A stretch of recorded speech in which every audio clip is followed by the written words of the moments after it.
ndoyekwauri mukwasha. Vanopinda mabhizinesi makuru anozobudirira vanotoziva kuti kune inonzi riski, vanototora riski.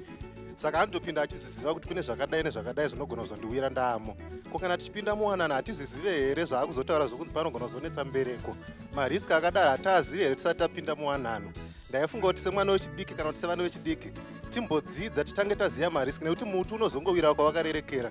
Varume vakutotanga vakufarira kuti mudzimai azoshaya mbereko nekuti anenge agara aida kutoendawo kunze.